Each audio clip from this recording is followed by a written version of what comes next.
We're live. We're live. Look at Andy's face. We're live. Ah! No. Hey everyone. Welcome.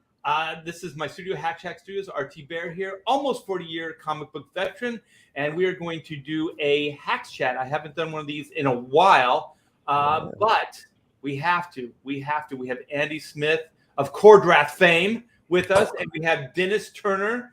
Are you the co-writer? Yep. Of Cordrath? Okay, yep. Perfect. And so we got the creative team behind Cordrath, The Reckoning. The Reckoning. But before we do that, Andy, just before the live stream, Andy, we try to keep you out of trouble. We try, like all of us professionals, because it seems like I'm the trouble. I'm not. Yeah. Andy's the troublemaker in the bros. All right. So Andy, you posted something that a couple people took offense to. Is that what happened? I just posted a simple, as I refer to it, because somebody mentioned something in the chat or in the comments. And what's up, Richie Duke? So I just posted this. It's a photograph. Don't show it yet.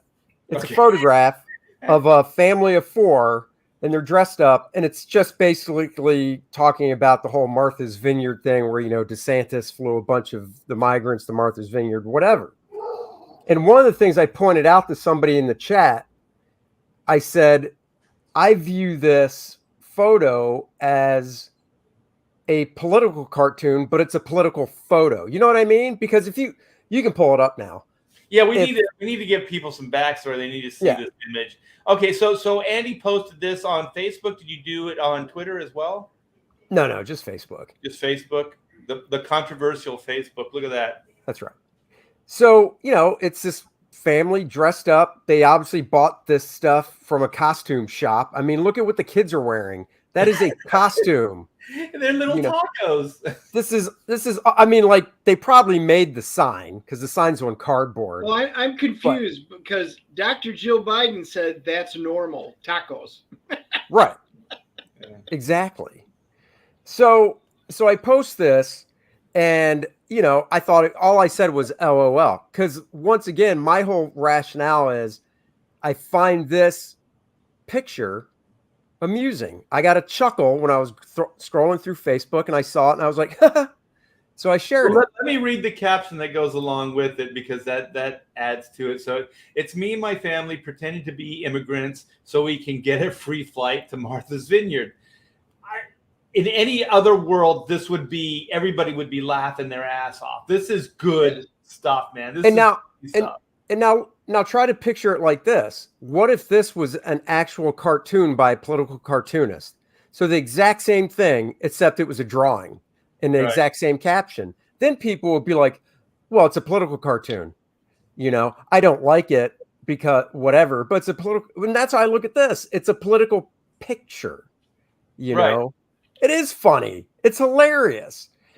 Well, it doesn't matter. I think it's funnier that it's a photograph than a drawing. I do too. It's people that actually dressed up. These are people. This isn't a cartoonist and his racist, ideas. This is a family that went to what do they call those costume places? Those different costume places. Party City. And they got these outfits and they dressed, and it's probably for Halloween. They probably did this for, like Cinco de Mayo. They did it for Cinco de Mayo. Well, and that's the thing. Are you telling me on Cinco de Mayo when and Cinco de Mayo is actually my daughter's birthday, but I've never celebrated. Maybe when I was single or before we had our daughter, my wife and I might go to a bar on Cinco de Mayo like everybody does. How many people do you see wearing sombreros and stuff like that on Cinco de Mayo? It's not. Had I known we were talking about this, I would have brought my sombrero and my whole outfit out there. I even have a Packer shawl. What do you call that? That goes right over the top. You would have loved it, Andy. I would have. Well, but one of the things. Nothing wrong with it. Let me read this real quick. I'm sorry. Go ahead. I'm sorry. Go ahead. Stippling Vaughn says political cartoons being under attack was the first thing that made me aware of being of there being a culture war. Yeah, I mean, everything's under attack, even something as harmless as this photograph. Well, here's the best comment there's 125 comments, right? The best one I saw. 125 comments? Oh, yeah. Oh, dude, you struck a nerve. You struck a nerve, man. The best comment I saw was from a guy, and I'm not going to name names. If people want to know, they can go to the Facebook and read it. Said that this is child abuse.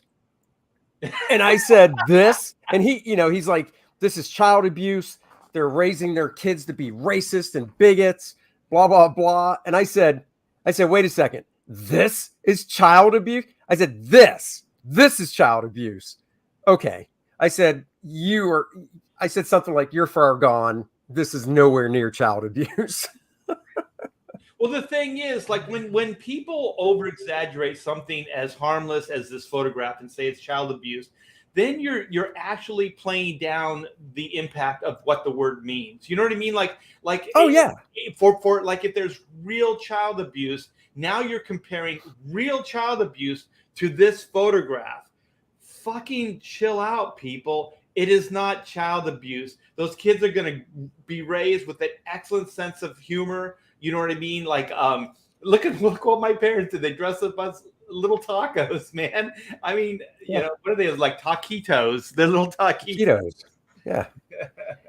I mean, it's, I mean, you can see the bottom corner, all that stuff popping up in the bottom left-hand corner. It's all comments coming in for this still. Oh my God. And it's all back and forth. I mean, it's probably a good 50-50 of, people getting all wrapped up about it. Oh, they sent them up there. Of course, I love this. They were kidnapped and human trafficked. And I'm like, what are you talking about? The Biden administration is doing the exact same thing in the cover of darkness. Oh, but they had, when they did it, they knew where they were going and they had facilities all set up, blah, blah, blah. And I'm just like, yeah, hundreds of people compared to 50 people. Yeah.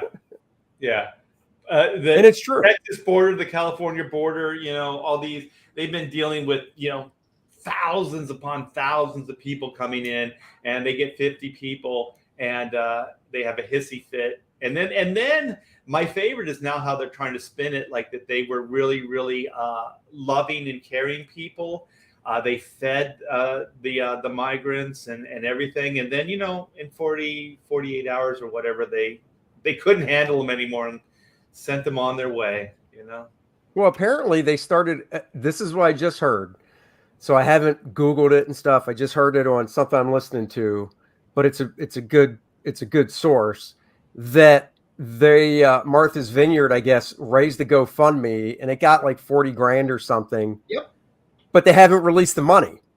They said, well, we kind of still need the money for blah, blah, blah here. And it's like, wait a second. I thought you were raising the money for these people. No, and actually they went and dug into it, and it says down somewhere hidden in there, the money's actually not for the people. It's for building up a slush fund. It's a slush fund. Future incidents for Martha Vineyard, so that when they ship the next batch, they'll have more money to ship them out, basically. Yeah, and also so they can be reimbursed for that meal that they fed them. Well, I want to read this. I mean, I Rock On says leave the kids out of political posturing. For one, this is not political posturing. These people just took a picture. They were probably out trick or treating or Cinco de Mayo or something like that. I mean, I don't think there was any political meaning behind this at all. No. And then it's like parents who use their kids as props like this should be ashamed. I don't think they were. I think they genuinely thought that this was cute. This was funny. I mean, when I was a kid, we used to dress like Indians, like Native Americans, and that was okay. Cowboys and Indians. You could dress like Hitler or whatever, and I mean, people would go, what? But nobody would judge you. And also, let's just back up for a minute. I think for this to be racist and to be politically motivated, I think there has to be something behind it, which there isn't. So when I think of something about like, oh, you're racist, I think there has to be an agenda or some hate, some genuine hate behind it. I don't think there's any hate behind. Look at, they're all smiling. Like, I don't think there's any hate in this photograph at all. I don't think people hate Mexicans. I don't think they were politically trying to grandstand and say, look at how horrible Mexicans are. I don't think there was any hatred. Honestly, if they're doing anything, they're making fun of the mainstream media that blew it so far out of proportion, because it was the mainstream media that used the words human trafficking and against their will and all this stuff, going to Martha's Vineyard, which everybody knows what Martha's Vineyard is, which is one of the most expensive places to live in the country, that most people, if they were like, hey, we're going to fly you to Martha's Vineyard, you want to go, would probably go, I'll take that trip. Never been there. It's a really ritzy place that I probably couldn't afford to go to anyhow. And so these people are like, what? Human trafficking? And they were probably like, let's make fun of the actual news that was peddling that BS. What does the sign say? The sign just says tacos, and then underneath it says menu, and it says, I don't know, something taco 350, and then so we could assume that this was maybe a photo from Halloween or something, right? I mean, it's not necessarily a photo they just took to make. Right. So well, you don't know. My point is, because of the text that's above, we're putting a subtext in there that, oh my gosh, these people just did this because of the climate that's going on. Chances are somebody was going to a party for Halloween. They decided this is what we're dressing up as. It was a family photo. It was out there. Somebody saw it and went, oh my God, this is awesome. They created the subtext above, and therefore we're reading into it that it was a malicious act. Probably was zero of that. That's kind of what I was thinking at first, Dennis, that it was just kind of something like that. But you know what? Either way, I think it's hilarious. And I think what the sign says, from trying to read it below, it says menu. It looks like it's their kids' names and they have a price. So the bigger kid standing is $2.50, and then the small kid being held, the baby, because I believe it says Hayden Taco, is 75 cents. And then it looks like Gabe or something like that. It's 4 letters that ends with ABE. So I don't know what the first letter is. It's hard to read. Is $2.50. So they even did a menu board trying to sell their kids as little tacos. And I think you're right. I think, honestly, you Google something. There's so many pictures out there now.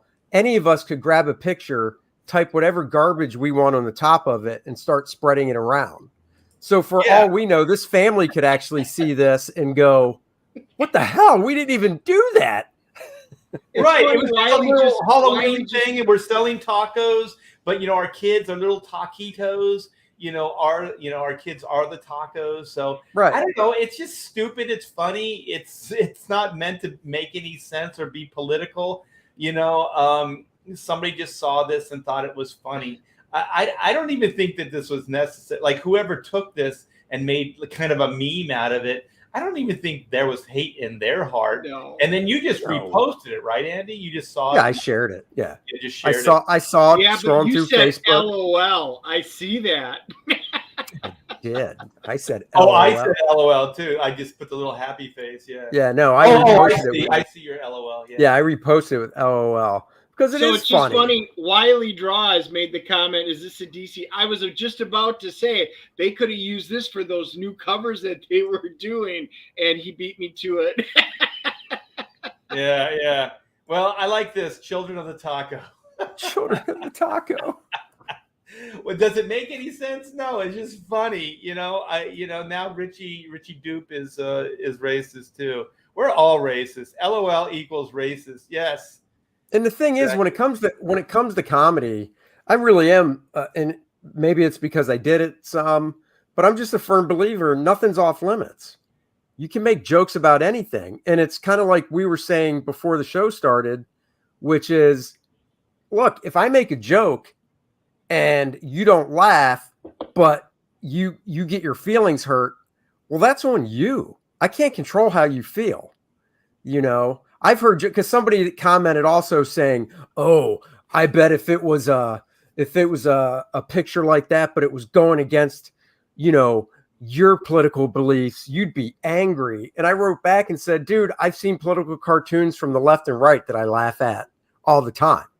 Yeah, I've seen memes from the left and right that I laugh at all the time. You've got to be able to laugh at stuff with yourself. I thought when they were calling the president the orange man and they make fun of his comb over and stuff, I find that stuff hilarious because it's so, he's a cartoon character. You know what I mean? Like, when he had that big on tan and then he had that big old swoop, you know, and all that. Well, not only that, but you could see around his eyes, it was lighter.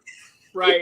And that was the worst. I mean, like, dude, if you're going to do it, if anybody, not the president, but if anybody's going to do that type of rub on tan or whatever, right, you got to get it all around as close as you can, or you have raccoon eyes. You know, it was ridiculous. I was going to say, realize we went through 8 years of George Bush. Couldn't even say nuclear right. Therefore, it was a constant barrage. You either laughed or you got your feelings hurt. So it literally goes both ways. Yeah, definitely. Yeah. And funny, you know, this is when I was writing Chrono Mechanics, and I've written some comedy before. I always I don't analyze. I just say funny is funny.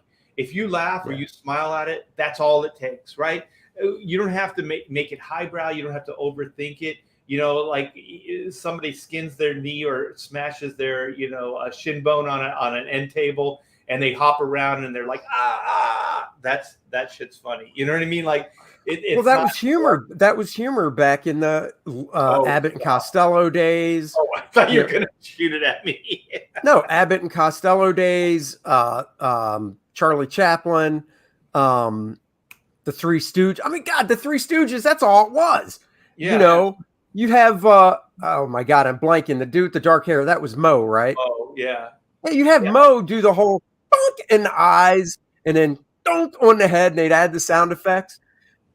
There was literally no setup. Like most jokes have a setup and a punchline. There was nothing. It was just like book, bonk, and you laughed. Right, you know? Exactly. Because it's funny. Like humor. Little infants will laugh when you pretend to be hurt or you hurt yourself. Even little infants will laugh because it's universal. It just is. You know what I mean? Like you don't think about it. It just is what it is. And I think the best humor is just let it, throw it out there and see if people laugh. And if they laugh, then it's funny. If they don't laugh, it's not funny. But now, you know, they're nixing things. Like I know that most of those people that were commenting, you know, on your Facebook, you know, 3 years ago, 4 years ago, they would have thought that was hilarious. Well, not only that, but you could look at, you know, for a fact, those same people, when, for instance, they saw Trump take a sip of water with two hands, right? He did that, and he got shit for it all over the place, right? But, you know, his rationale was, and you can buy it or you can't, doesn't bother me either way, and I don't really give a shit, but his rationale was, you know, I got a silk tie on, shirt, all that stuff. You spill water on silk, it's a mess, whatever. I'd rather be extra careful than not, you know, fine. And then you see him when he walked down that long steel ramp, and he had one of the military guys kind of help him down it because it was rainy out. And we all know when you're wearing dress shoes, there's nothing on the bottom of those. It's like ice. He's an older guy too. Yeah. Right. So there's not, but they're all tons of making fun of him. But you see Dipsy Joe Biden walk up Air Force One and trip like 3 times going up steps. And we laugh at that. And they're like, "Boo, there's nothing funny about that." And it's like, no, there is. Just because like, if we don't laugh, like especially with Biden, we're just going to cry because that stuff is horrific. If you really think about it, you know, like where he's shaking hands with nobody, or he walks and he's just kind of lost, like from the podium, he's just like, or he's chasing the ice cream truck. and falls off a bicycle. I mean, if we don't laugh, we're just going to cry. You know what I mean? Because it's so horrible. The problem is we can see the fun stuff in both the stuff Trump did and the stuff with Joe. But with Joe, it really is more serious because look, he fell off the bike. They can make all the excuses they want, but he fell off the bike. Yeah. You know, And they were trying to make excuses. When he was walking up the steps, oh, it was a windy day. Really? Because if you look around, it wasn't like you saw the military guys at the bottom kind of, trying to stay upright in hurricane force wind. So, well, the problem with that, Trump trips, it was, oh, he's unfit to be commander in chief. Yeah. Well, the thing is, the problem is they can't be honest, right? They're old. They're older people, right? Joe Biden is an older guy, so he took a bike trip. He wanted to show everybody that he was vital and everything, and it went bad. So just say that. Just be honest. And when you lie, when your press team lie and you lie and all this stuff, then your integrity's gone. You know what I mean? These are little things. These are little things that people judge. And when you lie about falling off a fucking bike, then what else? You know what I mean? If you're going to lie about something that's stupid, then you're a liar. You're lying about worse things than that. Things that are who cried wolf. Yeah. Yeah. So what do you got for us? You want to get right into core draft or? We can talk a little core draft. Yeah. And then give some context here. And then I can show you guys what Star Fox now unfortunately looks like. Yeah, we'll get into that. So I'm going to screen share. We're going to go right to core draft. Are you sharing mine or yours? Okay. Do you want to control? No, you can do it. You got it up. That's totally fine. That's cool. Okay. Well, let's play the video. Let's see. Hopefully the sound will work good here.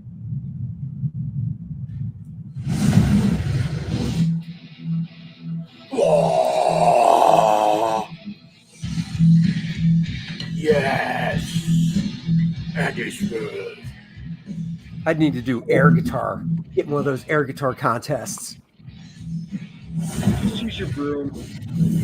Here, have a fireball. I don't have a broom. You took it from me. Well, that's because you were out riding it again.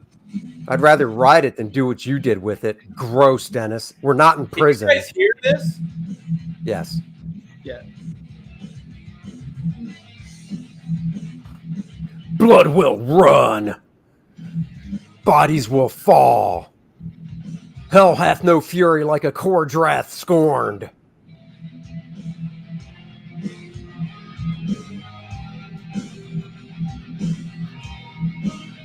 Boobages and cleavengers. Yes, that looks so cool. Here's a fireball.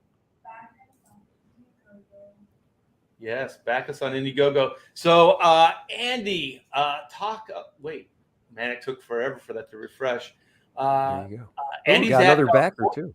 Yeah, 47, 688. You started this 10 days ago, something like that? Yeah, about 10 days ago. Yeah. So this campaign is heating up. It is kicking much ass. Star-crossed lovers, core draft, and how do you say her name? Adriana must avenge the brutal slaughter of his tribe. That's right. Yeah, there's Dennis is creating we are co-creators in it. We're co-writers, but the one thing I do want to emphasize is I don't want people to think like co-writers like it's a 50-50 because Dennis really is the world builder here, the writer of this, the big creator. I had a nugget of an idea when we were driving to a con, and I threw it past Dennis because I wanted to do something different after First Man. So I kind of threw it past him, and then we talked back and forth a little bit. And I knew it'd be kind of up his alley in his wheelhouse because he's a big Dungeons and Dragons role player and fan and stuff, and really knows this stuff inside and out. If you're going to call somebody an expert on this genre of world building, I would definitely put Dennis in that category. So he definitely is. I'd say it's more like a 75-25 when it comes to co-writing. He writes it up. We actually, I kind of did this with my guy I did First Man with too. We actually open up the script on both our computers, whether we're on the phone, video, or here at my house before one of our shows on Wednesday, and we'll go through it. I will have read it, before he comes over, but then we'll take it page by page. And it's really cool because if I have any questions or input, he's right there and I can be like, hey, what do you mean here? or what if we do this instead? And then in real time, he can be back there typing up, changing stuff or adding stuff and whatnot. So it's really a cool collaborative effort that way. And it's just exciting. It's stuff you can only do in this kind of indie realm that we find ourselves into. It's a lot harder to do that at Marvel and DC when you're like in this assembly line kind of situation. So I like those kind of creative situations that you and Dennis are in right now, because it's organic and you have a little bit of time that you can indulge that. But when you're working in the mainstream, you can't really do that. So that's neat to see that you guys are really taking advantage of that. Yeah, and you're right. You can't do that with the big two because, don't get me wrong. I've talked to every writer I've worked with, and most of the time it's like, well, this is what I've got. This is what I'm doing with the story. Do you have anything that you might want me to throw in that you'd like to draw? And that's about as much input I ever got with mainstream stuff with, their properties. And then after that, it just, he writes it, she writes it, whatever, it goes to the editor sends it to me. And other than being able to add a panel and do things like that, I don't have any real input into the story. But with this, there is a nice give and take with it. It's a nice way to work. I've written with my wife and people at Hatch Studios before, and having somebody there and available, I think is the best way, because I remember hearing James Cameron talking about, and Disney used the same term, like plussing it. And so, you never shut the book on the creative part of it, right? Like you're creating all the way up to the time then you're handing this off to the printers, like Cameron would say, all the way to the point of, them finalizing it and then, making the prints for the movie. And so, working this way, we can do that. We can work all the way up to the end. And as hard as we're willing to work is as much as we can put into these books. So I really like this process. There's a lot more freedom involved, and I don't feel the pressure that I have to get like the exact idea the first time out. I can actually be part of a process because there's a little bit of time here that we. Well, it's definitely more fluid as well. Even though the script is written and it's there, I print it out. That doesn't mean that it's set in stone. Exactly. You can massage it some and move pieces around if you want to. Whereas honestly, like we said, when you're working for Marvel, DC, I mean, really any company like that, IDW, Boom, whatever, you can't really do that, because once the editor approves the script, if you change stuff, you could get, depending on the editor, they could be like, look, I don't know what you think you're doing, but I already approved this. I never said you could change anything. You know what I mean? Yeah, I've had editors actually come back to me and they said, just draw what's there. Right. Yeah. Yeah. And I've had, I can't, well, I do know, I know working the full script way, most of the writers I've worked with, even though it's written full script, would still like to see the art before it gets lettered, so they can just go through their full script and go, oh, you know what? This dialogue might work better now that I see the art. Let me change it. But I've also heard of some writers that write full script and are like, no, once I write it full script, I'm done. Just, I turn it in, the artist draws it, just send it on to the letterer. And I just can't even fathom that. I can't either, because the images, sometimes there'll be something that you draw and like a little facial expression or gesture, and that has to spark the creative juices. You know what I mean? Like you just go, well, maybe maybe the context is a little different now. Maybe I can tweak the dialogue to fit the image more. That type of thing. And I think you have a better story when you can do that. But yeah, I always thought that was weird too, because I think Alan Moore is like that. He doesn't write to the art afterwards, does he?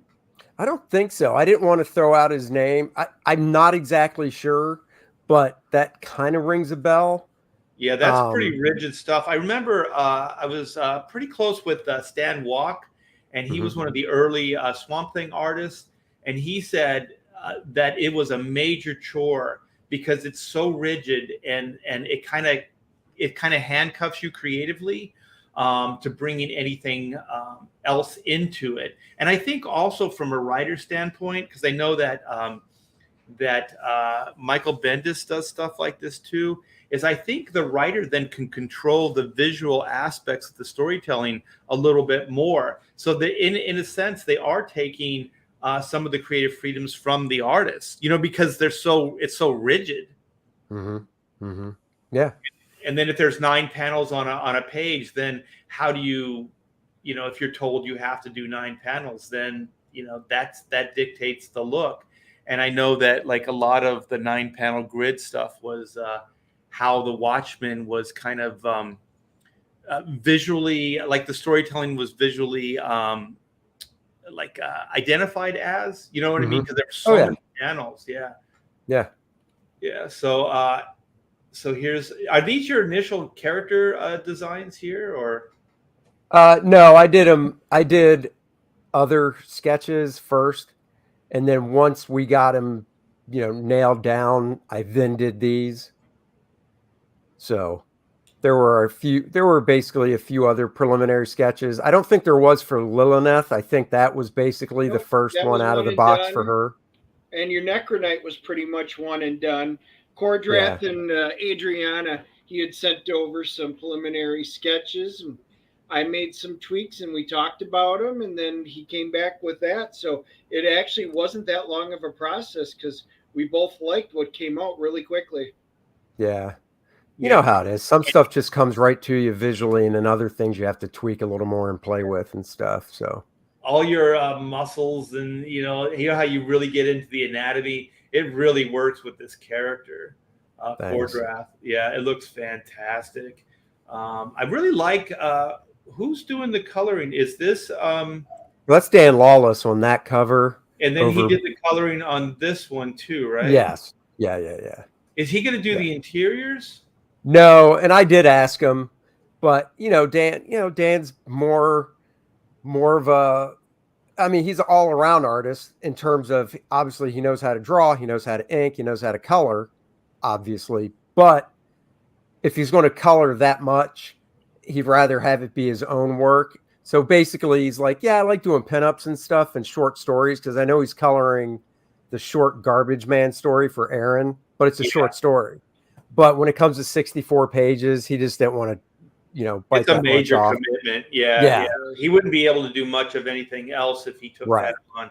Yeah, but that would be dynamite. So who's doing the coloring? Is this one of the interiors here? No, that's a wraparound cover. That is Nanjan Jambiri. I hope I'm not butchering his last name.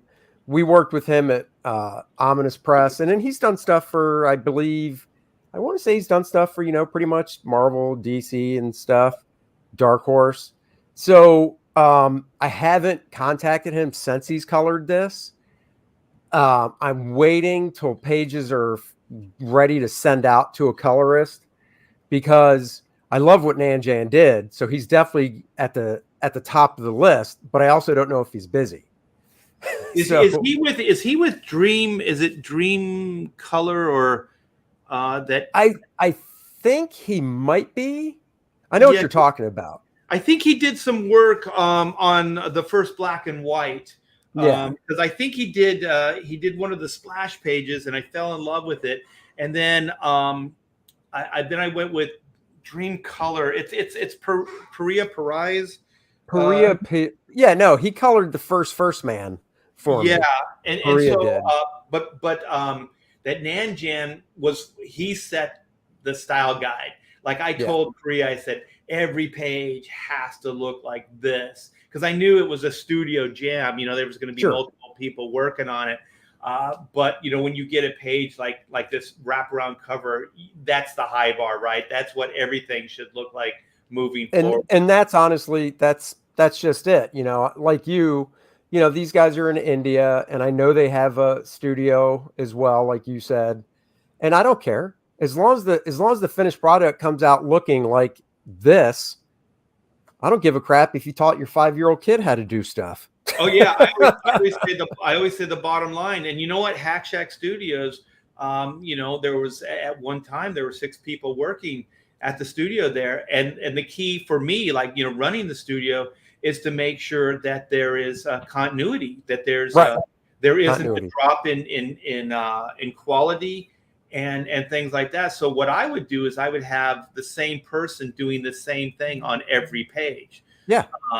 So there was always, it was a jam. Every page was a jam, but there was always consistency. So it never. Well, I mean, isn't that pretty much the manga way, where you'll have somebody do figures, somebody do buildings, somebody do, the textural, foliage, organic stuff.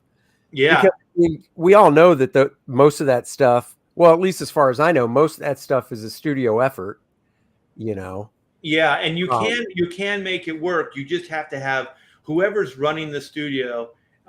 They just have to acknowledge the weaknesses and strengths of that process. But yeah, Nanjan is great, man. I'm trying to think. He colored something else that was high profile of black and white, but I can't think of what it is right now. But yeah, this looks fantastic, Andy. You and Dennis, who came up with the idea initially? You said you were driving from a convention? We were driving to one, and I just wanted to do a fantasy-based book for the next project. And, right out of the gate, it's like, well, I want to do a fantasy-based book. So basically there's going to be the main lead barbarian hero. And then I don't want him just, going around by himself. So let's put a woman into the mix as well as a strong female lead and go that route. And then beyond that, we kind of talked over, I don't remember exactly. I know we talked over, Dennis started talking about different scenarios and stuff in regards to the world building. And I was like, oh yeah, I never really thought of it that deeply, but that all sounds, really cool. So he actually, he initially started with an outline. I mean, Dennis, you can take it away. Yeah, so the important thing to figure out, I can write any type of story. Do we want to be it on elves? Do we want it on dwarves? Do we want it to be a racial war? What do we want to do with it? So for me, it's a moot point. I can write whatever. What do you want to draw? Everybody knows Andy loves drawing big, strong men, really hot looking women. And I was like, all right, well, we can rule the dwarves out. We can rule the elves out. So, I've actually got, you may or may not appreciate it. This is my old world map that I created back in the 90s. And I hand drew it out for the world that I was going to build back then because, we role play and stuff like that. And we've always used Forgotten Realms. So, I mean, we never really utilized my world a lot. But it is this world with all of this stuff that's built into it. So we know we want to do humans. And where would be a good one? Well, in the mountains, there's 11 different, I've got 11 different tribes. Some of them are at war with one another, but there's all these political. It's different types of magic. It deals with their ancestral mounds, which is basically their hierarchy for their society. And like, where do we want to go with that? And then as we started talking and we're like, oh, and realized just like you've got your people in the chat, our folks that interact so much with us, we hear it all the time. We want a fantasy book. We want a Conan book. We want a D&D type book. We want, He-Man kind of book. We want, they like that kind of stuff. And so we started finding out and I'm like, well, what if we go this route? And then the more we started talking about it, it just became organic. Well, let's do this. Let's do this. And as we started collaborating, it was easy enough to figure out, well, let's do this. And then I said, we got to deal with the undead then, because this would be. Oh, the undead. Hold that thought, Dennis. I'm gonna take this super chat from a fellow professional. Oh, Teen sensation, Billy Teen sensation, exactly. $5. Hey, thank you, man. You didn't have to do that. I do appreciate though. Come on, heroes. Let's get Choreograph the Reckoning to 50K by Monday. Let's do it tonight. Let's do it today, Billy. Art, with that $5, you can go get a $5 footlong for lunch after this. Do they still do that? Footlong what? I have no idea. Subway, $5 footlong. Come on, Art, get your mind out of They the don't. gutter. They don't do that anymore. What? Yeah, thanks. No, Thanks, Biden's Andy. made sure that it's at least a $7 footlong now. Damn it. Oh well. Well, saying. never mind. You have to borrow $2. I'll have to borrow two. Anybody in the chat got $2? You're going through your wife's purse. What are you doing? I need $2 for my He's footlong going sub. through the couch looking for loose change. right. Those were the days as a kid, man. If you found a quarter in where your dad would sit, right? Yes. Yeah. And the reclining chair, that was the pot of gold always. That's where you get those gems. Well, go ahead. Hey, let me address a question I saw from World of Conan. He said, when will you have interior art up on a campaign page, like Cyberfrog, for example, has? It's coming.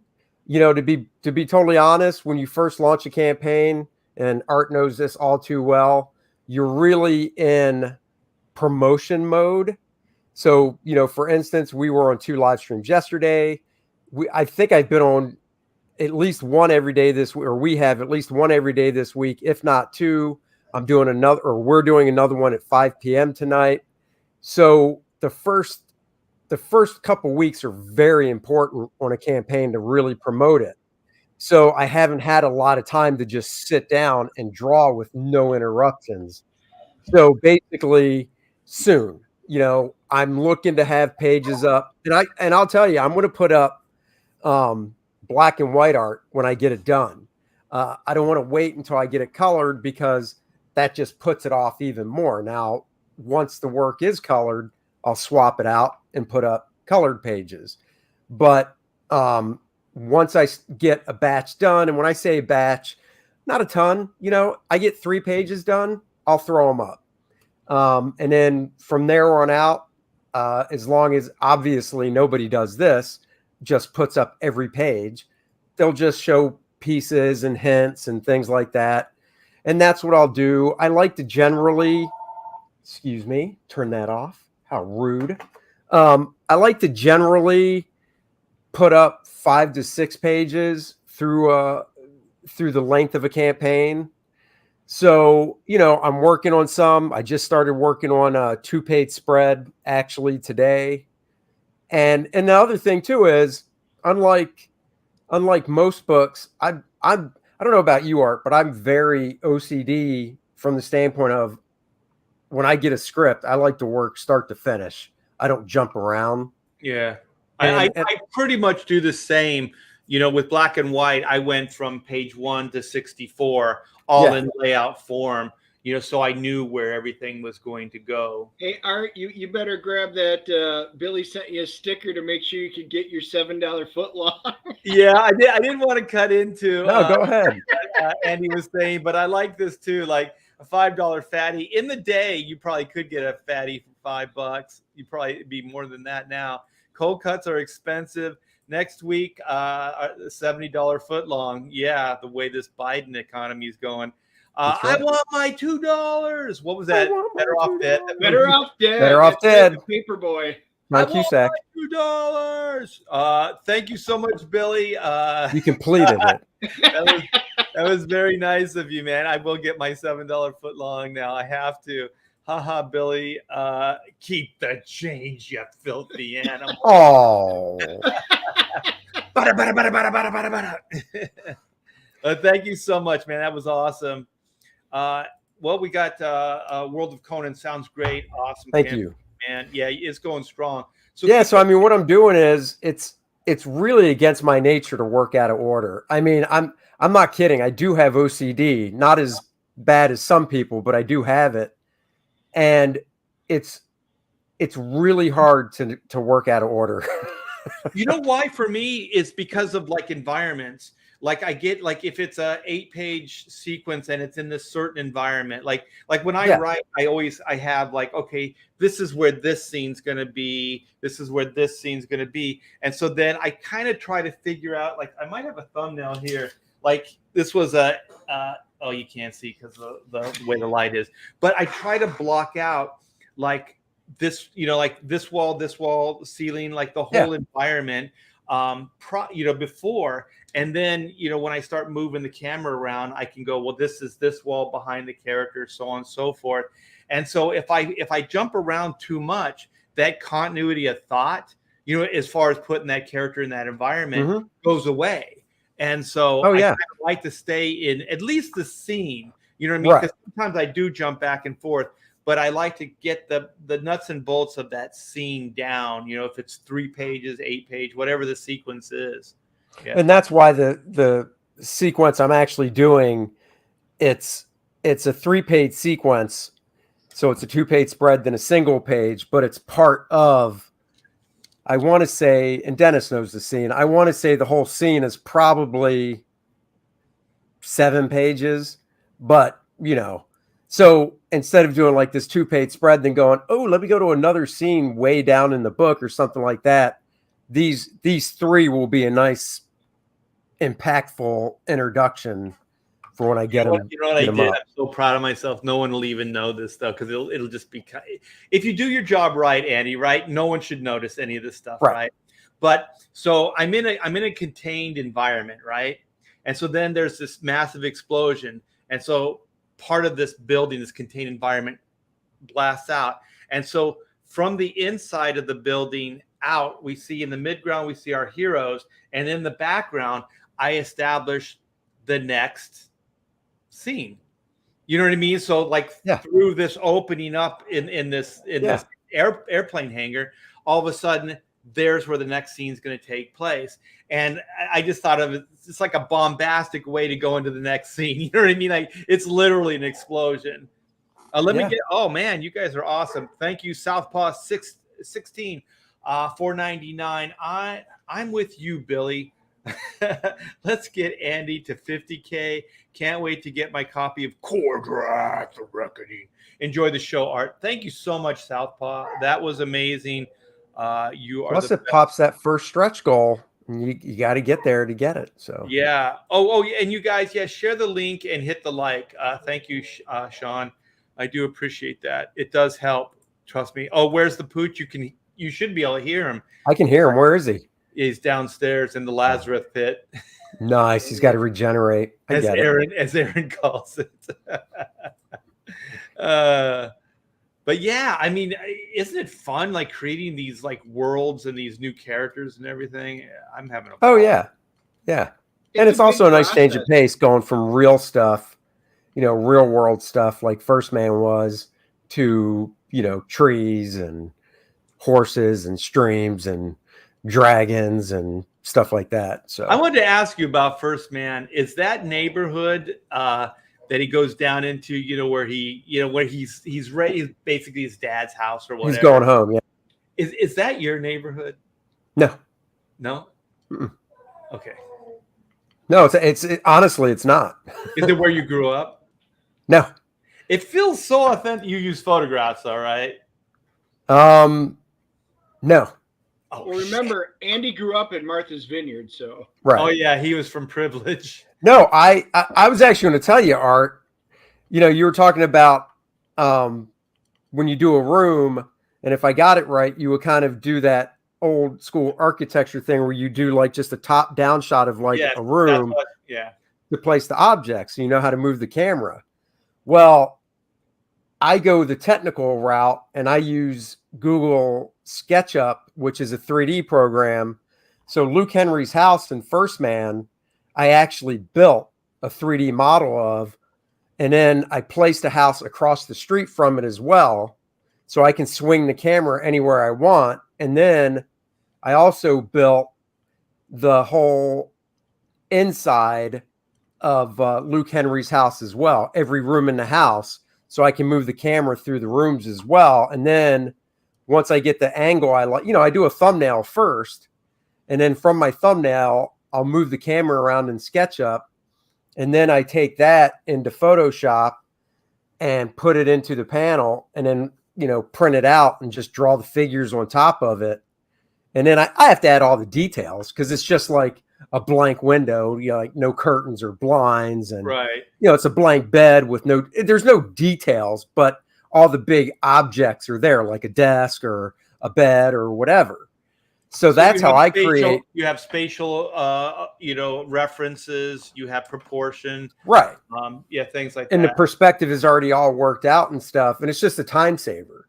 But I used to do it, the way you did, because that's how Joe taught us. Joe would, Hubert would be like, when you're designing a room for the first time, don't look at it from the standpoint of you're standing in the room. So there's perspective. Look at it like a architectural downshot where you're just placing the objects, like when you look at a floor plan of a house. Right. You'll see a rectangle and oh, that's a bed. And a circle is like, oh, that must be the side table, whatever. And Joe would say, do that first. And then from there, you can easily move the camera around when you're actually drawing it, like you're, somebody standing in it or whatever. Right. Yeah. I learned it like everything, pretty much everything I learned is just like School of Hard Knocks. Yeah. And so I was looking at Watchmen, the young Art Bear looking at Watchmen, and I'm like, how the hell did he do this? Yeah. You know what I mean? Like Dave Gibbons is like, when he moves the camera, like everything's so spot on. I know. Like, yeah. Can of beans on the table, everything is there. And so I just started, and that's how drawing really is like asking yourself questions like, how does that work? How does this happen? Those type of things. And so I said, there's only one thing he could have done is basically build, like you said, like a floor plan. Yeah, build a floor plan. Yeah. Yeah, of the rooms that they're in, and then kind of as you move the camera, what is behind, and then where it gets tricky is when you start moving the characters through the room. You know what I mean? Because if they're all stationary, then you go, okay, that wall is behind, but then I get up and I move. You know what I mean? Then all of a sudden, yeah, you got to really have a good mind to think visually to think about that. Yeah, because nothing's static, and you don't want to keep the characters in the same place, for the whole scene. So that's a little tricky. But if there's any newbies out there, that's a great little trick. Is just create a little schematic. It doesn't like I said, mine's just on a little thumbnail. I just kind of drew it up real quick, purport where this is, so I knew where everything was in relationship to each other. So I want to get into the like the origin. Okay, obviously Dennis was saying that he was a D&D guy, but like what did you guys read as kids? Like I was a big also just before I broke into business was the big D&D surge, right? Arnold was doing Conan, and I had friends that were playing D&D, and like that whole sword and sorcery thing was just freaking booming. And I have to admit, like when I came back into like comics and drawing, it wasn't superheroes. Like that was my childhood. But when I got back into comics, it was like Savage Sword. Like it was more the adult stuff, and so that's where I was like, this stuff is great. You know what I mean? Like this is more adult. There's shit happening, and the artwork was more challenging, I thought, and things like that. So how was it for you guys? Like, I mean, I'll be honest. I read, I'd say 80% of what I read as a little kid up through high school was comics. And part of the reason, and I realized a lot of this once I was probably around 30, and I realized, oh shit, I have ADHD. What's up, Joe? Hey, Joe.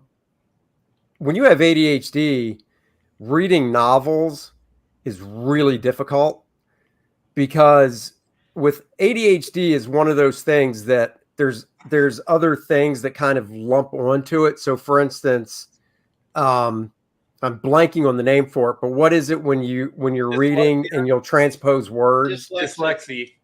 Right. So I have a slight dyslexia as well. So reading a novel, it is difficult, because what'll happen is your mind with ADHD is always kind of racing, right? So I will read like a page of a novel, and I'll get to the bottom of the page, and I will literally not have retained anything. So I'll have to go back and read the whole page again. Yeah. Whereas comics are easier for somebody with ADHD because it is those small chunks, because it's just the dialogue. And it's just this little chunk. There's a visual to back it up. And there's a visual, and I can absorb it so much easier. But what I did read, and I discovered them at my local library, and once again, it was the cover art that drew me in, were the Tarzan novels that Neil Adams did the covers for. Okay. Yeah. So I would check those out because I think they had almost the whole set that he did. And I didn't know who Neil Adams was. I just knew these covers were off the wall. Great. Yeah. And they were thin. So I also knew I can probably absorb this. So I read those Tarzan novels as a kid. And, eventually as an adult, I'm looking at them right now. I bought them all just so I could have them. So I read the Tarzan novels. I never read any of the Conan. We were talking about this yesterday with Gabe on his show. I never read a Conan novel, but I read the comics. Oh, okay. Yeah. But Art, you might like this. I don't know if you listen to audiobooks. Do you have an iPhone? No. You don't? No. So I don't know what you would look for. I guess in the Play Store you would look for it if it's Google. So on the iPhone, Gabe said he bought for 99 cents 20 Conan novels of the original Robert E. Howard Conan novels audiobooks for $1. Yeah. So I bought them some yesterday. of that stuff as a kid, so it would be nice to go back and then you can work. That's the great part about you can work and then you can listen to stories. Dude, for the 99 cents, 99 cents, 31 hours. Oh shit! It's 31 freaking hours of material. So I'm going to start listening to that as I work. Yeah, because I've never read them, and I know they're my favorite audio is oh my gosh, what is it? It's the Hitchhiker's Guide. To the Galaxy. Yeah. They did. Yeah, there's some audio. What do they call audio plays, or like the BBC put together, like with sound effects and everything like that. Cool. So there's some good stuff. There's also some Star Wars stuff like that. Have you ever seen like I don't know, they're not audiobooks. I guess they're dramatic readings. Oh, dramatic readings. Yeah. Yeah. So there's Star Wars stuff, and I think like some of the actors did the voices. I know like Mark Hamill. Cool. This was like older stuff. Yeah. But I remember that they got Anthony Daniels to do the voice and everything, and they had all the Star Wars sound effects and stuff. So it was pretty cool. Art has a rotary phone. No, I have. Hey, but that's not your cell phone. You just held up a home phone, right? Dude, I don't have a cell phone. You don't have a cell phone? I always say that. Everybody's like, what? You don't have a cell phone? You're lying. You have a cell phone. I have like a burner phone that my daughter got me. So if I go to cons or travel, I just get But other than that, you really don't have. You don't. Does your wife at least have a cell phone? Yeah. So we're usually together. Oh, okay. And so there's really no need for it. I have my own. I have a car, but I never drive it. So we have two cars. We're always together. So I hear you. I mean, that's for the longest time, Bud Root had just the old flip phone, cell phone, And this goes back like a decade, but that's what he had. And I was like, man, you really need to get a smartphone, because he would take with him, Bud, when Bud draws, he does use photo reference, but unlike he doesn't just look at one photo and go, that's it. That's what I'm drawing. He Frankenstein stuff. So he'll be like, oh, that's a cute face. Oh, I like the lighting on this. And there you go. And so he kind of Frankenstein stuff. So the point is, when we went to conventions, like, 10, 12 years ago, he would take a stack of photocopies he printed out like this of different, female photo reference just to get inspired by. And I'm like, dude, if you had a cell phone, you wouldn't have to carry anything. You just keep it in a folder on your phone. Right. So he had a flip phone. His wife bought, the first smartphone back when they came out. And then when she upgraded, like a couple years later, instead of turning hers in, she gave it to Bud. So Bud finally got a smartphone. So that's what they do now. When she upgrades, he gets the hand-me-down and so on. And that's what he does. He now has most of his stuff stored on his phone. Yeah. But I know Dennis was talking yesterday. You read a ton of stuff. Yeah, so I didn't just read comics. I mean, I read novels. The R.A. Salvatore series, Crystal Shard. That whole series with Dritz Jordan and everything. Still one of my favorites to this day. I was just looking behind me to see if I had it up here. It's down in my reading room, but I even got the hardcover trilogy. It's so good. All the Dragonlance stuff that they had put out. I even went all the way back to when I was a kid. They put out, if you remember, Choose Your Own Adventures. Was Dragonlance, was that role playing as well? Yeah, it was a different world. So okay. like I remember seeing that all over the Forgotten Realms. So it was a Forgotten Realms world they were doing. Then you've got Dragonlance. Then they came out with Dark Sun and then Eberron. And so there's different worlds that they created, kind of like Cordreth. It's going to be in this. It's a world called the Shattered Reach. So it's a completely different setting with different rules for magic and stuff. But yeah, I mean, I read all different types of novels, role-playing games. I mean, I started out with D&D, but Earth Dawn, Shadowrun, Star Wars, Star Trek, the miniature games, but they all evolved BattleTech. So dealing with mechs, the cyberpunk stuff, all of these different things. I even role-played Game of Thrones. They had their own role-playing game and stuff like that. So there's just a lot of material that I've grown up since. I've been playing since '84. So from that end of it, I mean, it's just a natural flow. I even played the old Marvel superhero role-playing game and DC superhero. I still have all my original ones from the early '80s. I remember seeing those at comic shops, like the Dragonlance and the role-playing Marvel and DC stuff. Yeah, pretty cool. Yeah, but you tack that on top of all the Conan. So yeah, I was a Conan fan. And anything along there. I mean, then you've got Thunder the Barbarian, you've got the Herculoids, you got all your cool cartoons that tie into it. I mean, it didn't matter for me if it was sci-fi, sword and board, or futuristic, Babylon 5, Galactica, Expanse. Love all that kind of stuff. So I read it all. I'm just kind of encompassed in all of it. That's cool. Yeah, I had in the day, this is just before I broke into business, I had this character. His name was the Nocturnal Knight. He was the Knight by Night, and he was like he was half demon, half human. Oh, that's cool. And he carried a mace. I always thought, as a kid, I was always like, man, Hawkman's cool. He carries a mace, but he never really uses it. I wanted to get like a character that actually used the damn thing. Oh, see, I drew one issue of Hawkman back in like it was one of the first things I did after I left CrossGen, and he used his mace. What did he hit? He hit it's the I think the character's name was Monolith. Didn't Palmiotti created him, I think? Yeah, I big know. Gray guy type looking dude. Yeah. And then wait, Monolith was in the book. Oh no, he hit Solomon Grundy was in the book as well. So no, he hit Solomon Grundy. So and you can hit a powerful character, but usually like you never see him. He always has it. There's a lot of posturing, but not a lot of hitting. I did Hawkman for almost a year, and he had all these I know. I got weapons, the trade paperback, and he didn't do anything with it. Oh, really? Dude, well, he did very little.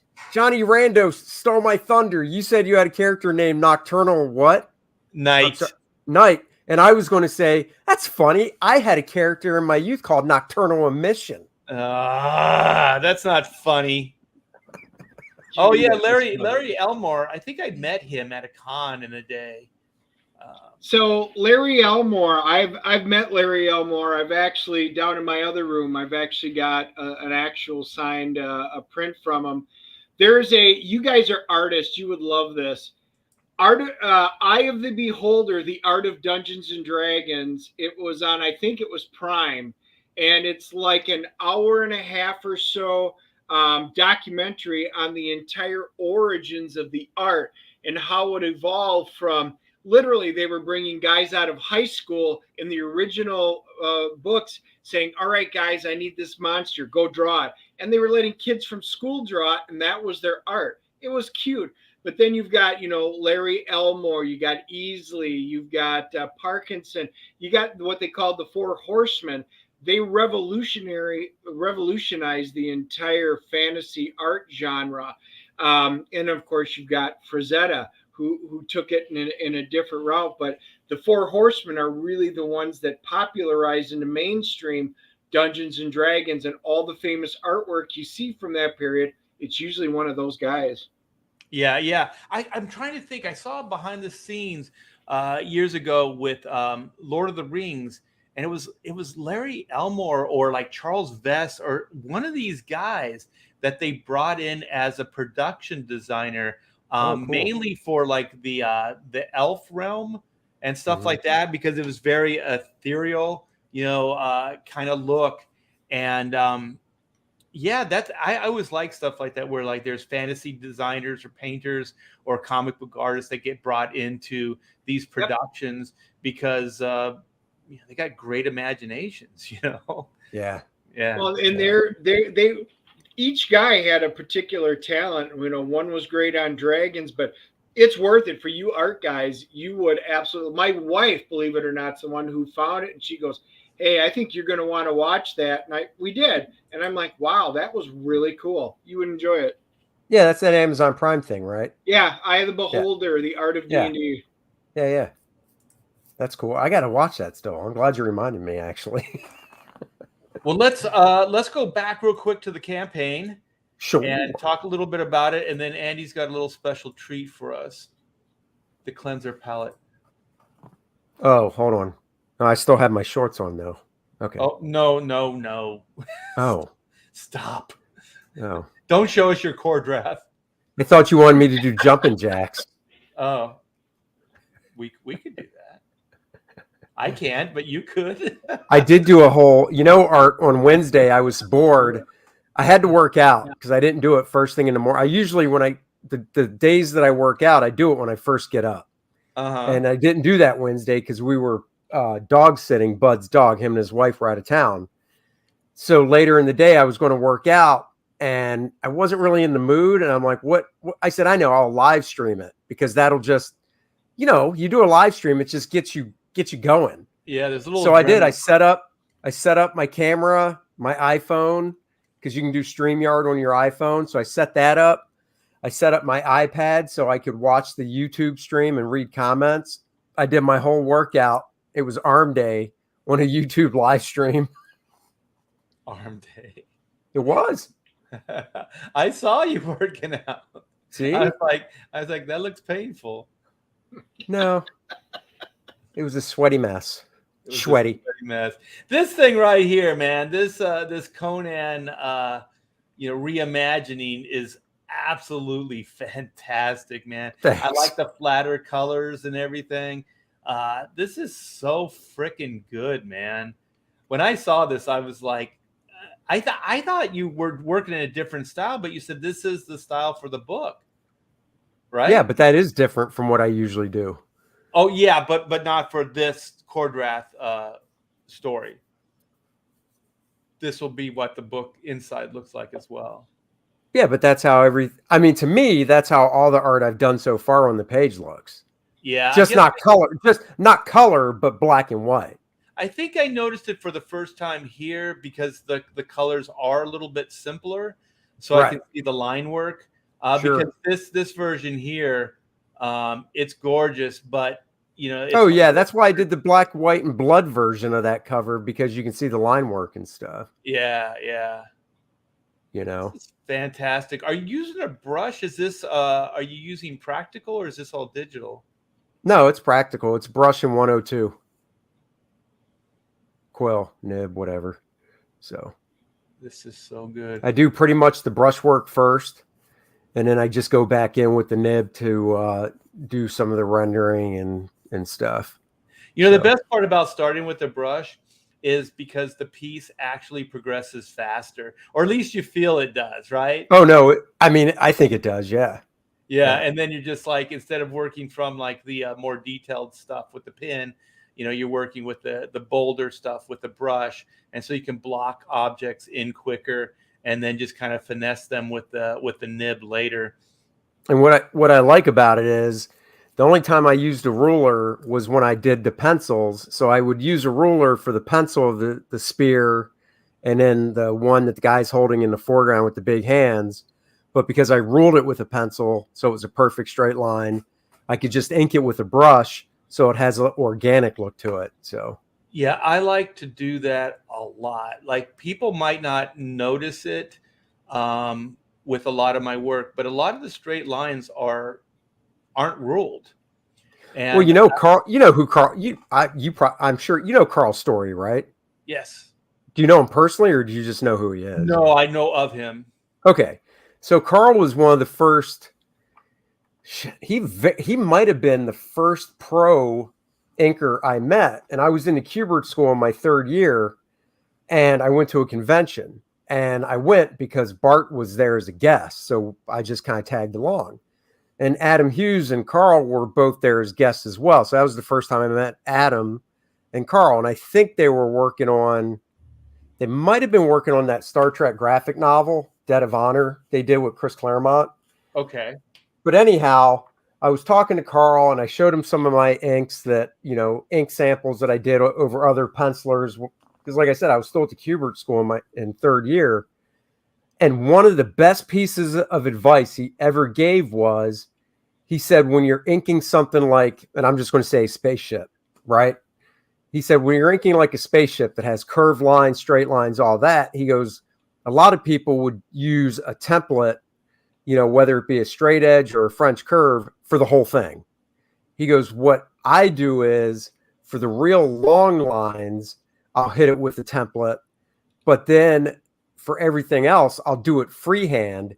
And even though it's not perfect, nothing ever is in real life. So because you hit the major lines with the French curve, the other lines, even if there is a little shake to it or organicness to it because you didn't use a ruler or French curve, it'll just fool the eye and all really meld together nicely. And I was like, that's pretty awesome. So I've pretty much been doing that. Faster. I hate tools. I really do, because they slow you down. Oh, so, no, I hear you. So one, it's faster. And two, as long as the structure is in there, like the tools are important, so you can get your main structure in there, and then everything else you can freehand. And what else happens is it becomes more interesting, because it would look stagnant and stiff and stale if you did it all with a tool, very mechanical. So by bringing in some of the freehand stuff, even though it's a machine, what you're doing is that you're making it's really subtle, but you're making it look more alive, if that actually makes any sense. So I got to ask, when you were doing the stuff, because when I was looking at the stuff in the early 90s that Scott was doing, Scott Williams, and you were doing over Jim Lee. Oh, you just got a backer. I'm sorry, I just refreshed. Oh, thank you guys. Thank you. 685 backers. I guess that's that's a good reason to interrupt. So 47,703. So you're under a little over 2,000. Yeah. Away from 50K. So hey. And that'll unlock the first stretch goal. That's right. Yeah. What's the first stretch goal? And then I'll come back to you, Andy. Oh yeah, that's fine. Go down. We show it. We show the first two because they're basically the same. Oh, well, they're not the same thing. Freaking yeah, cool. I love that shirt. Okay, here we go. So the first stretch goal and second are 7x10 mini print / character cards. So they're printed on heavy stock paper. So they're nice prints. But I originally said to Dennis, I want to do a mini print with a cool character shot, but on the back, I want to do their stats. So just, I said, all that D&D stuff, make up some cool stats. And, I say this all the time because it's true. Dennis was like, I can do you one better. And I'm like, what's that mean? And he's like, I'll make them SRD compatible so you can actually use these characters to play in Dungeons and Dragons and all those games. Oh, sweet. That's cool. And I'm reading your chat in here, and some of the guys are talking about 3 and 3.5 and how you have to pay so much money. There's actually a free set of rules out there called SRD 5. So you can get the free, you can look it up, SRD 5.0. and it's all the rules, and it's free. It's an open license. It is what the new D&D 5th edition is based on, but you can use it on your own. You can create it. You can play games with it. So these characters, you can drop it in your D&D campaign. You can drop it in your Pathfinder campaign, whatever it is that you're playing right now, or you could even go for the free rules and utilize them just as is. So if you guys are D&D players, this is pretty cool. So you could play Core Draft in your you could bring that into any kind of D&D type of game. Is that right? Yeah, anything that's 5th edition. And honestly, most people that are playing, I see some of the guys mentioning 3 and 3.5. I'm doing it in 5th edition. I can't do it in all of them from basic and on up. But a lot of guys who like it, they could just turn it and make it backwards compatible and in order to fit it into whatever system they're playing at. But I'm bringing it out into the 5th edition SRD rules. That's cool. And even if you're not into role playing, you get this fantastic piece of artwork. So this is a great stretch goal, you guys. I like stretch goals that are like uniquely the IP. You know what I mean? Like they really fit into the world of what you're creating. So this is a real clever idea. So we are stone's throw away from that 50K, you guys. And also, if you haven't backed this shirt, this is metal, baby. This is really, really cool. This t-shirt's badass. So get yourself a t-shirt as well. So I'm gonna hit this refresh because we got to start wrapping it up soon and see where we're at. 47,703. Very cool, you guys. We got like a couple backers during this stream, so that's pretty cool. So where were we? I'm sorry, guys. I was asking you about back in the and I hold on. I'm trying to find an example. That's why I was looking down. I wasn't. Oh damn it! That's not. What was do you remember? So when Jim started the new X-Men book, right? Yeah. Back in the 90s, you inked some of that. I inked a lot of it. Yeah. Over Jim. So I'm trying to hold on. I think I found something. Those are issues. I think the other one I worked on too. Okay, here. Yeah, share my screen. Okay, so this is my question. I've always wondered this, and I've only met Scott a few times, but I know you really well and stuff. So like, I love this stuff, dude. I've got. I don't know if you've seen this art, but I've got this big son of a bitch book. Oh, sweet. Have you ever seen this? Wait, hold on. Have you not seen this? Yeah.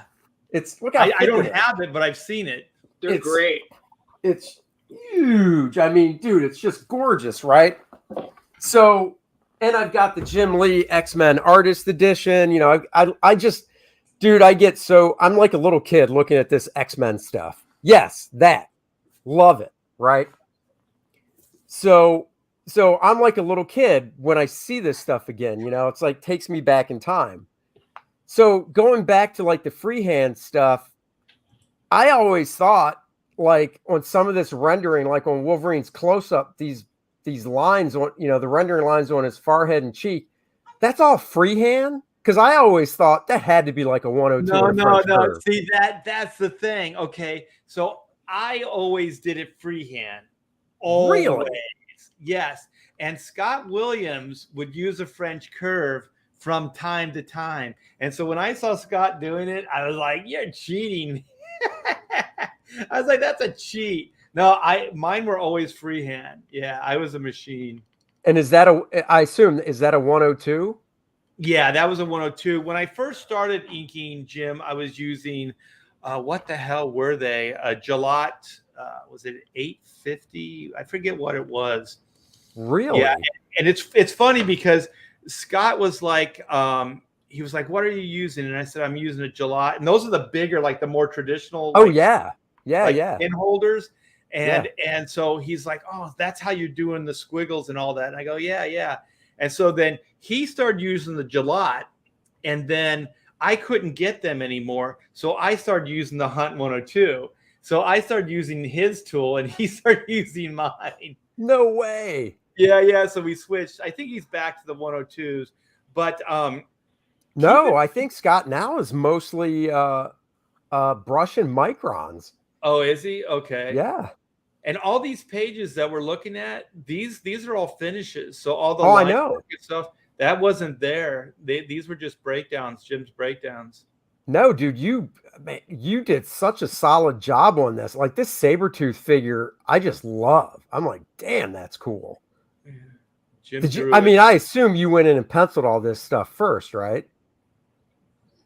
No, Jim would give me he gave me break. Yeah. I would. Yeah, you mean you penciled the over rendering Jim's- before over you Jim's inked it. pencils, yeah, over Yeah. Jim's breakdowns. Some of it I would, but some of it I kind of had down, and I would just kind of make it up just to speed things up. Like that. Come on, now give me a break. This is the side of this thing here. That's not freehand, is it? Yeah, it is. I can't stand you. But you know what? I mean, one of the tricks, like the inker tricks, and you know this, and also it's a money saver, is you like when you first get like the 102s, they're really rigid, and Yeah. the point is really sharp. So Yeah. you use that for like all your smaller details, right? Yeah. And then once that starts wearing out, like the tip will start wearing, it'll get more of a flat edge to it. Yeah. And also the flexibility will become more flexible. So if you start using like an older 102, you can throw down a lot of ink with those things.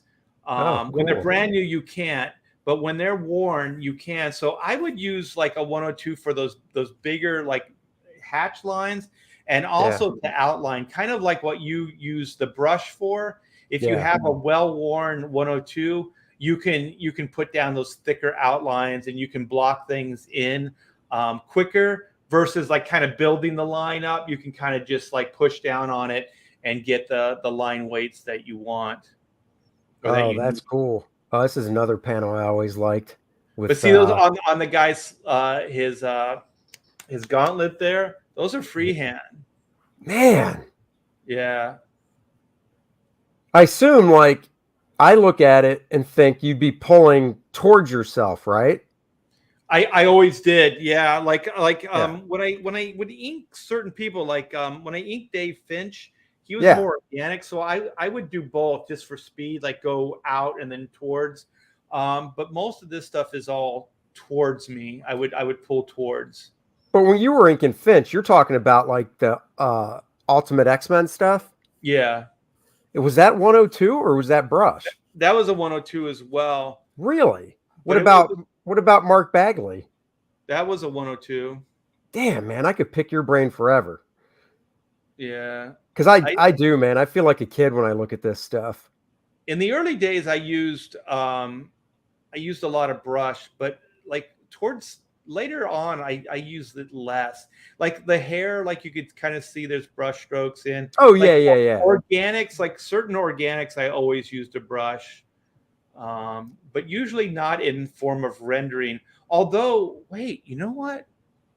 Now that I think about it, I think later towards the end there, on the Bagley Spider-Man run, I used a brush. So I used it on the hatching and stuff like that as well.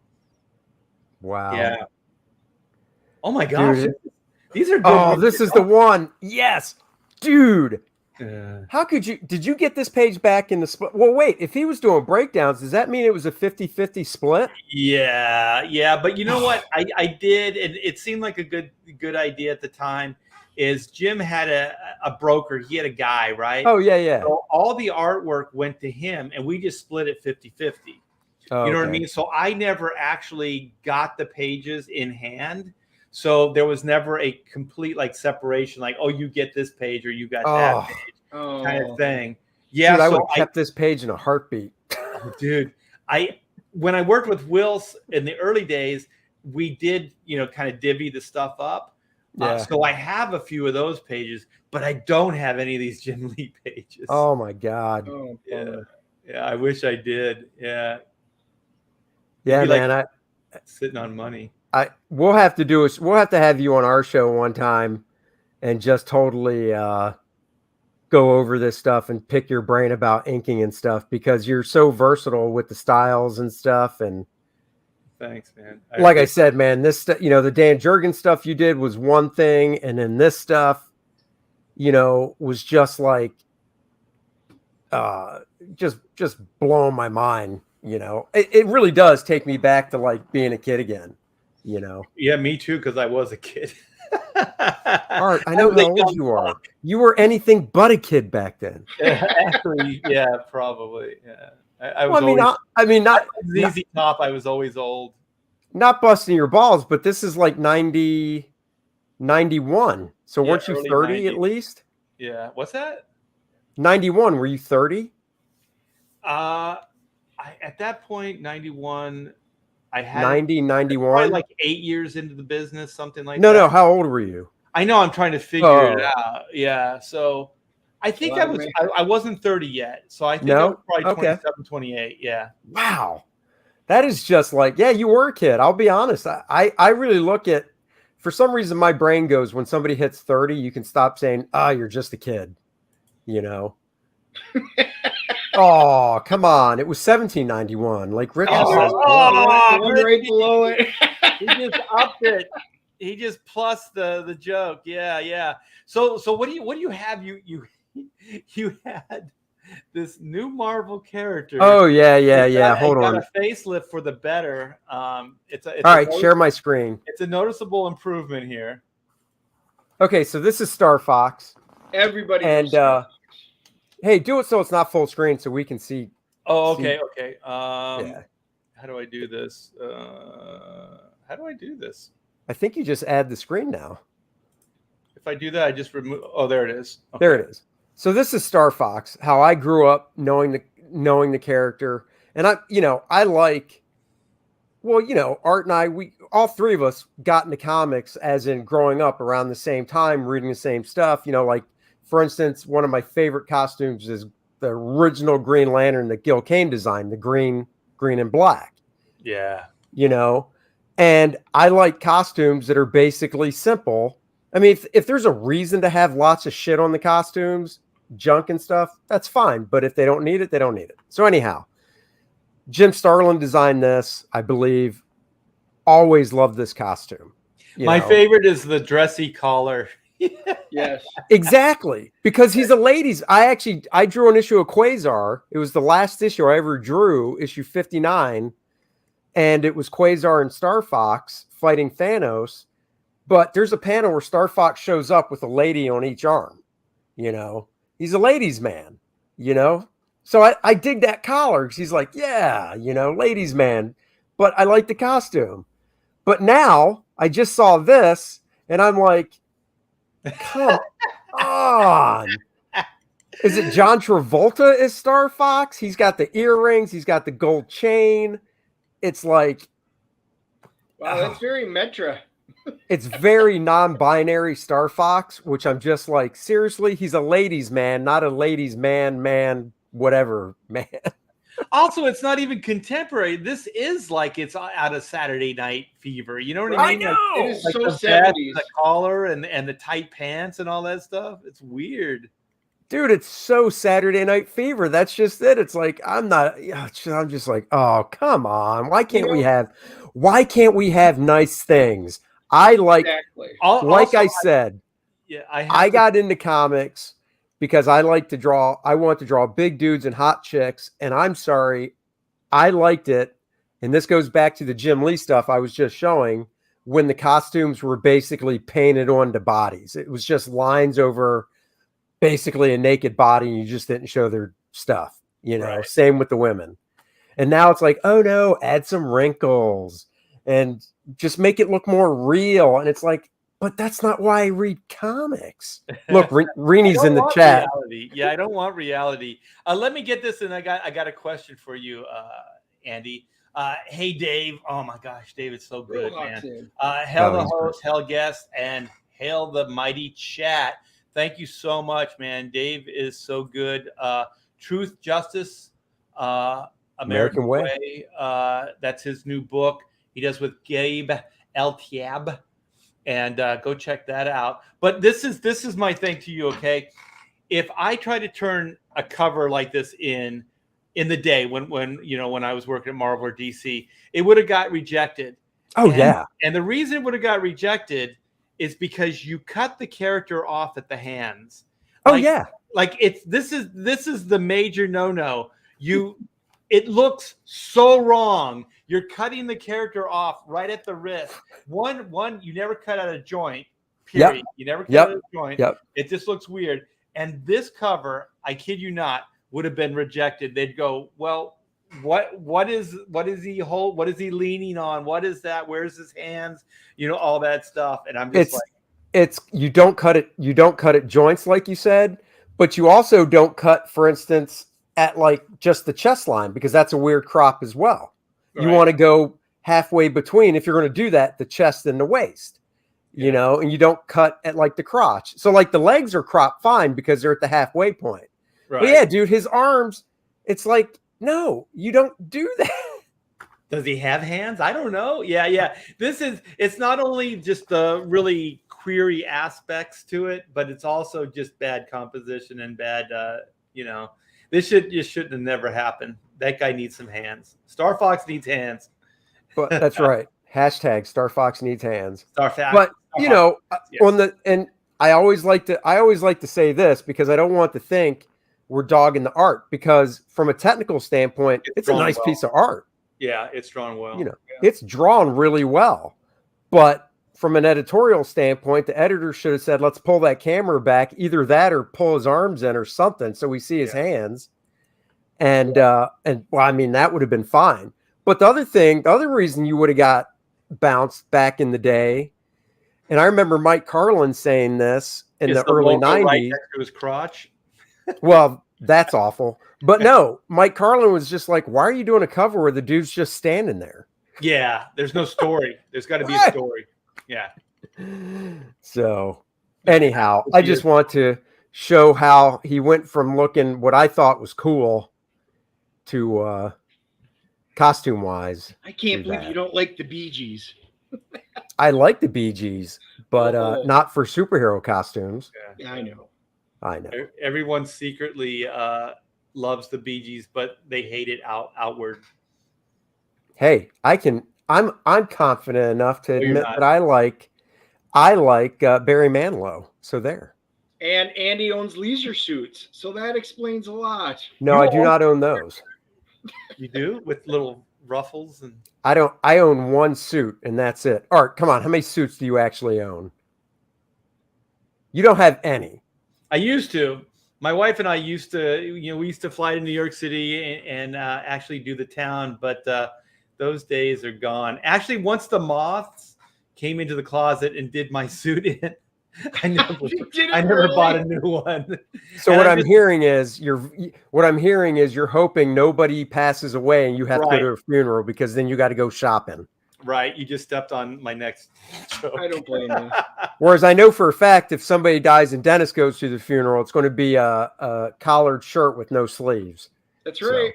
Oh, badass. I used to have like 8-9 different suits. I actually had French cuffs. So I have cufflinks, Star Wars, Star Trek, X-Men, all matching cufflinks, money clips, the whole 9 yards. And now I ditched everything and I took away most of my sleeves. So yeah, I'm good.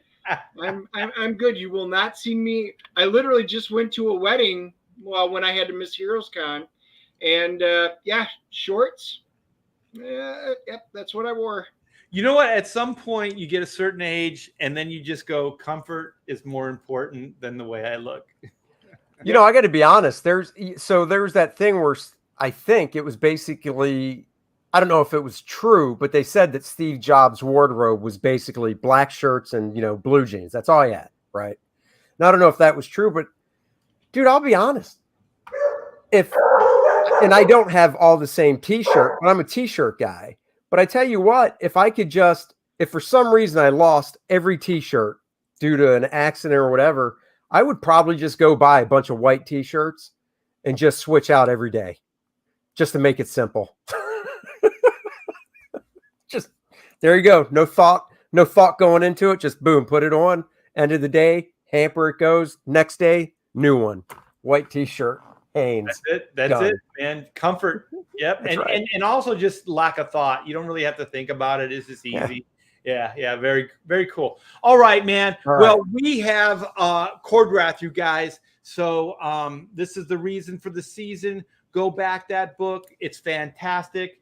You got the talents here, you got the writer, we got the artist, and they are putting everything they have into this book. Is it a one and done? I do have to ask that real quick. Or is it going to be serial? Well, no. I mean, there's definitely more stories to be told. I joked with Dennis when he wrote the outline and I read the initial outline. I was like, wow. So which one of these is the actual 64-page book? Because you got a lot here. So no, it's a self-contained story because I don't, we've talked about this. I look at what we do as albums where they come out once a year, like in Europe. So I don't want to do like a to be continued because it's not a monthly. It's not a bi-monthly. It's, well, if you like Core Draft Volume 1, Volume 2 will be the following year. So it's a one and done story with the little small plot threads that could continue through. That's cool. So, that's the best way to go. Realize we are dealing with a tiny little piece of the country that we're in, and there's so much that can be done. So I mean, but we're just focusing on this story in this one little area for this one segment. I find that the most frustrating thing about the place I'm in now. I mean, there's so many good things that are happening, but the one is that I wish I could just do more. Like, because while I'm working on this one story, there's other stories that are coming into my head, and I would love just to go, use that energy and go right into that. But well, and that's the hard part, honestly, because when I was doing, stuff for Marvel and DC, and if it was me being able to, thank you for the link, Past Master Dan, if it was me, penciling, inking my own stuff, when it's just doing work for them, I could usually do 4 pages a week of pencils and inks, because I had nothing else to worry about. I didn't even know what YouTube was.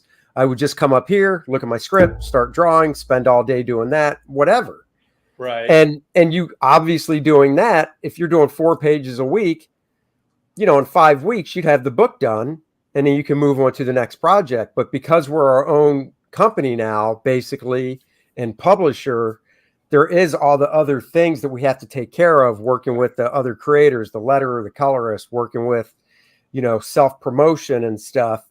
Like I was saying earlier about getting interiors done for the campaign page, I would love nothing more than just be able to come up here, not get on. I love talking to Dennis, but honestly, not get on the phone to have to talk story stuff and just sit at my desk and just go with no interruptions. But for the first few weeks of the campaign, that's just impossible. God, we're so weird. Like I feel the same way. Like, nothing brings me more pleasure than just sitting in front of the drawing board and just listening to some good music and just drawing. Like, there's nothing better for me. Like, I can do that all. Well, I do that every day, all day, usually 7 days a week. But I saw this, where is it? Richie says, great show. Love hearing about work in progress. Well, I had this, if you guys don't mind, I'm going to share a little bit of work in progress stuff. And maybe see if you guys haven't heard about Black and White. So this is my new book. So this is in demand. This is not an active campaign like Core Draft, but this is what I'm working on right now. So this is a little bit like, I don't use SketchUp, Andy, but I do work on like some of these backgrounds and stuff digitally. Mm-hmm. So it's kind of a hodgepodge of like some of it, like this whole like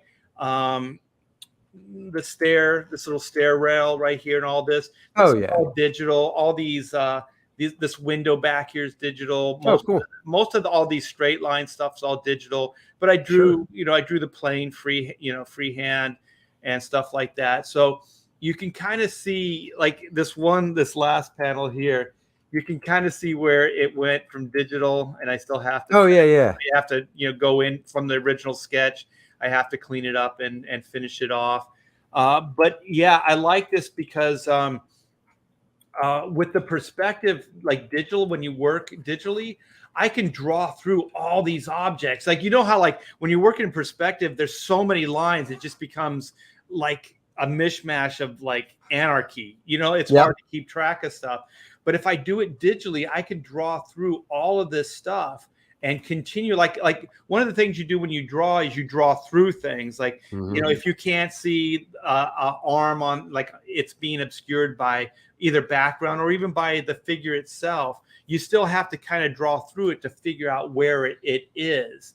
So one of the things I like about Photoshop and drawing in Photoshop is I can do stuff like that digitally. And I'm really enjoying it. And so here is 27. Oh, cool. So some of these pages I showed, but I'm still kind of tweaking them, still working with them because I want to get these to kind of like the state that you were showing the X-Men, where they're breakdowns, but everything's there. And then I can just kind of blue line this and then ink right over the blue line. And maybe, you know, like some of this, the drawing, like in this second panel isn't fully in there yet, but I can do that easy with the pencil and blue line. Oh, yeah. And then this is actually the page I just finished this morning. So I added all the background. Well, it's not completely done. So you can see kind of over here, that's cool. like right here, like it's still the old pencils. So I still have to continue the background over, you know, so you can kind of see how it's a little hybrid of just the little, and these are thumbnails too, like the drawing of her, that thing's really tiny. It's, wow. It's way bigger than I originally drew it. And cool. Yeah. And so like this landing gear on the plane, I drew the whole landing gear because I'm starting to save stuff where I'm like, well, I have a couple other shots where I can use this landing gear. So if I have all of it, then I can crop it. I can kind of reverse it. I can use it for other things.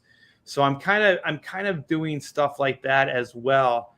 And I find it allows me to draw more detail and move faster, but also I think it looks better. You know, I mean, I just think it looks great. And we said this before, I think on the professionals and stuff, man, I'd love to see just a little book of the layouts and stuff. Yeah, I'm thinking I'm going to take you guys up on that because you really did plant that seed. I think it was it was earlier this week. You guys mentioned. Yeah, it might have been Tuesday. Yeah. So, black and white, man versus machine. I'm going to share that real quick. Yeah. The campaign. And but it's really all about Choreograph. But I got this campaign going as well. This is in demand. We are at 115,867, 1,380 backers. Thank you guys so much. In a world where law and order is often blurred to gray, justice can only be black and white. So we got some great videos. We got 2 videos done by, what is it? Oh my gosh, Red Gaze. Oh, and, yeah. And so then we have the main cover here. We got some cool variants by Kenneth Roquefort, super vigilante, ex-spies, destroying robots. What's not to like? We got the incredible Joe Bennett here.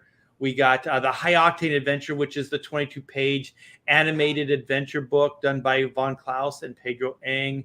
And then we have the second printing of the first volume. So if you get the first volume and the second volume, that will give you a complete story. That will be the epic journey of the origin story of these 2 crazy kids. And so then we have a few more of the Greg Capullo variants. And if you want to get some of those original art layouts, you can back those. And this is what some of them look like. So very good. The Choreograph link is in the description. The black and white link is in the description. Thank you guys so much for hanging out with us. Thank you for the super chats. Thanks, Dennis. Joe's saying you need to check your messenger quick. He sent you something. Joe Bernardo? Bernardo. Is that Facebook, Joe? Yeah. Facebook Messenger. I guess. Okay. Yeah. Let me see what this is.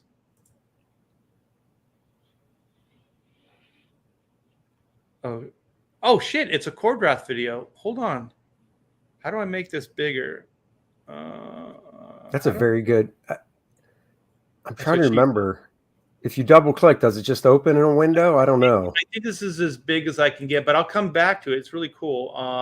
Let me screen share. Boom, boom, boom. This is my screen share music. Bum, ba, ba, ba, bum. Oh, I thought it was the Rocky theme. Yeah, that's what I think. I think that's about as large as it goes, but that's cool.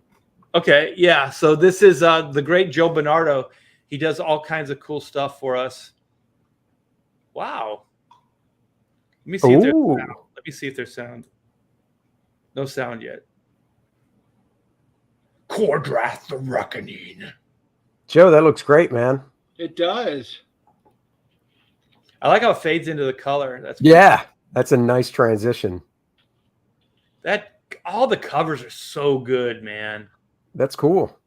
I think my favorite though is the Conan reenact. Yeah, it's really tough for me. I do like that one because I just love that old school stuff, you know. You know, that's why you just get the Barbarian bundle. That way you get all the covers you don't have to choose. That's right. Yes, definitely. Okay, you guys. So thanks again, and we will see Thank you. soon. We have the Kings Monday, and then Tuesday we're going to do the Bros, and that's on Billy's channel. That's right. And if you want to see Dennis and I later, we'll be on with Kami Mark at 5:00 on his channel. Yeah, tell Kami Mark I said hi. I got to get him on this channel. He's asked, but I've been very delinquent in getting back to people. So and you guys can also I left the link in the private chat for those of you who don't go on to the we have the Dennis and Andy channel, so we've got a whole bunch of stuff that we post on there and no videos all the time. Bud Roots should be a shirt. Could happen. Could happen. Got to get a little further into the campaign. So, and then we have the Ballers tonight. So go check out the Ballers. Right. Are they rotating as well, like the Professionals and the Jack? I think they do. Yeah. I don't know who's. I don't know who it is tonight. So if anybody could real quick in the chat, let us know who's hosting that tonight. That'll narrow that down. We can get that plug in there. So tonight, Kami Mark. That's right. 5:00, Kami Mark. That guy. Dude, he's hilarious, man. He is hilarious. Dennis has never met him, so I haven't met him yet. Yeah. Oh, it's the Diaz? No, it's not on the Diaz brothers.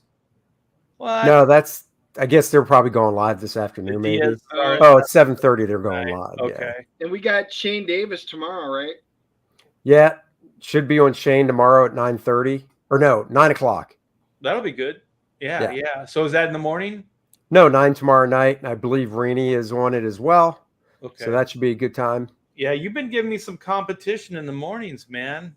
No, I haven't done much in the morning. Not lately, but you were for a while there. No. Well, he will now because he's doing the Denise Austin workout with Andy. That's right. I should do that. You stop it. I'll throw my brown Cordrath wig on and wear a halter top next time I work out. Oh, the dog is loose. Yes. Somebody's up from his nap. Out from the pits. He's back from the pit. All right, you guys, take care. Bye, everybody. Live long, prosper.